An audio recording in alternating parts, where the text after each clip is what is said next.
My name is. Oh, wait. Oops. Where's the video? Okay. My name is Ramirez. This is FrogBear.zil. And I was planning on making this video earlier. Well, I mean later.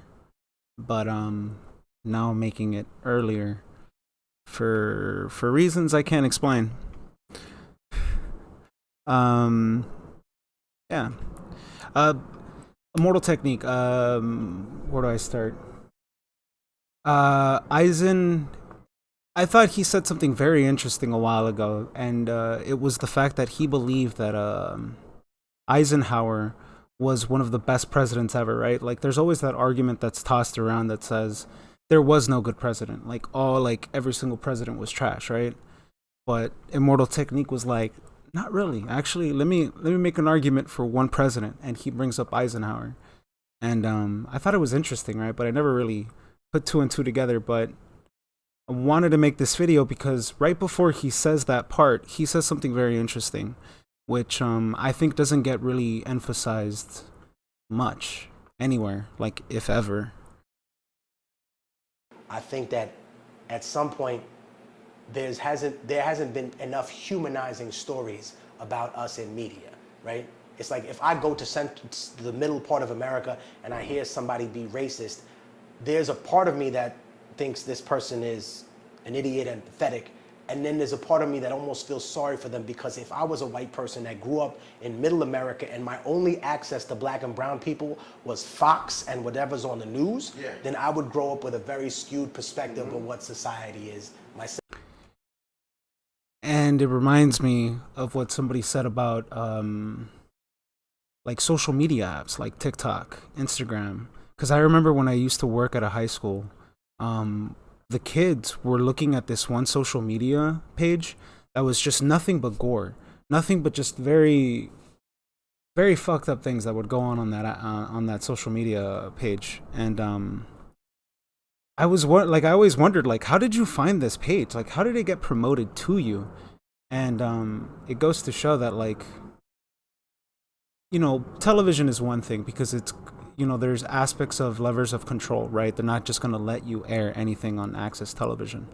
But there's also, to a degree, the acknowledgement of how that's controlled, what gets put in front of us, and, you know, that media digest question. If I thought that it was all okay, taxes equals communism, I would say, what about the great Republican President Eisenhower, who after World War II, are you listening, children, raised taxes for corporations to 90%.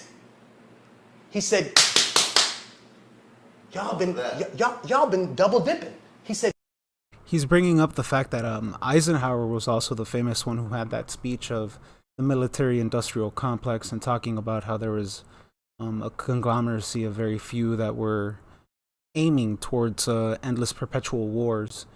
And here he brings up the fact that Eisenhower was the only person who had the gall and the balls to look at these corporations that made all of that money during that war. I think it was World War II. I don't even know. I haven't looked too much into this yet. Like I said, I was going to do this later. And he was the only one that actually taxed all of these corporations up to 90%. You'd like, that's unheard of in today's standards. matter of fact, you corporations, you've been triple dipping. You pilfered the American public just because we was at war with the Nazis, the same way they did during. And one of the examples that I've talked about before is IBM.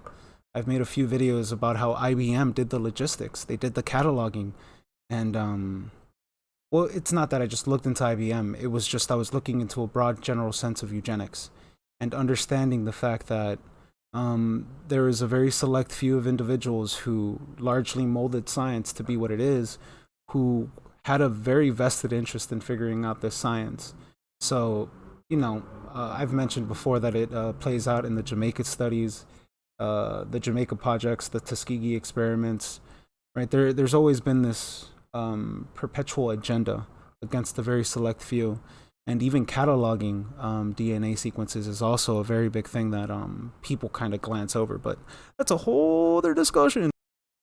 Afghanistan and Iraq, either one. Bush and Obama, they played that little game. But he said, no, you got to pay up. So in order to restructure the country, for 4 or 5 years, he taxed them out the wazoo. Now, was Eisenhower, Republican president, probably one of the greater ones, a communist? No, he just understood the sanctity of making these horrible companies pay taxes. And when we discuss reparations in this country, automatically white working class people get angry. But I'm saying it doesn't come from you, Steve. It comes from the financial institutions that built Wall Street on this. It doesn't come, the majority. And that's where the lines always get blurred, is the fact that people think it comes out of like an anger against government, that they want to take it out of the tax dollar. It's like, no, they were not the ones perpetuating these agendas, right? When we talk about how the music industry promotes a certain kind of music to promote a certain kind of behavior, who does that benefit? That benefits largely the prison industry. And who owns that? Where does the money go, right? If there's a net profit to be made there, since there is this really weird, all right, that's a whole other conspiracy theory. But there are these mechanisms where we allow government and corporations to work along with one another to screw over the populace, right? Because it's not just in America, it's everywhere, everyone. And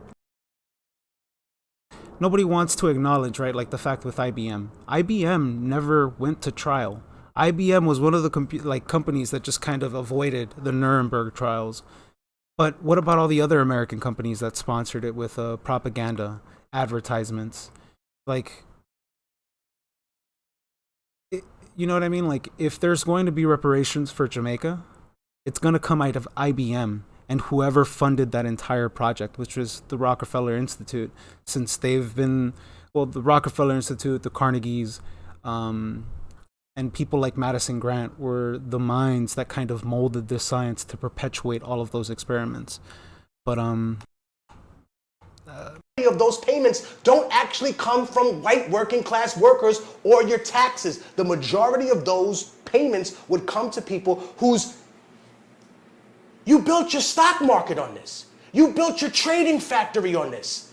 We were the capital for capitalism, and you pretended we forgot that. And then when you talk about reparations, realistically, and I had this conversation with another brother that is on YouTube, Dr. Boyce Watkins, and he brought in an individual, Dr. Claude Anderson. He wasn't there at the time, but he explained about his conversation about reparations. And the truth about reparations is that African American people are not asking for just reparations. Wait, they're asking for the other half of reparations. See, one half of reparations was already paid to slave owners in this country. So they got their money. They paid for children, for women, for the people. We'll reimburse you for the liberty of these individuals. But the people, they got... A perfect example of that for Pox and Stat is 2008. When all of those corporations, in true capitalism, they should have just vanished. They should have went bankrupt and they should have just disappeared off the stock market. But in reality, Obama later just passed, what was it? The bailout program, which bailed out all of these companies that caused the 2008 crash. Either way, it's just, he tends to word it in a very specific way that I feel only really reaches one side of the aisle. And I feel like I have to word a different side of the aisle. Nothing. So they're waiting to get the same slice that these trading houses, bank houses, Bear, Lehman, Stearns, all them people downtown, everything they have, every building, every block, where did it come from? What was the capital for that? Even when you talk about down payment, when you talk about all these terminologies that people use, some of them come from slavery, realistically speaking. Layaway, layaway. People don't understand. Yeah, the slave will lay here, away, while you... Either way. You know, the truth of history, the truth of where we get our terms from, the truth of where all of our business practices come from, trading, and it goes further deep than this. But the only thing I really wanted to bring up was that I never heard that from anyone else make the argument of Eisenhower being a great president, let alone hear an argument for any president being great. I don't know. thought it was interesting. I wish I had more to say on this, but I just had to make this video right now. I don't know what to say.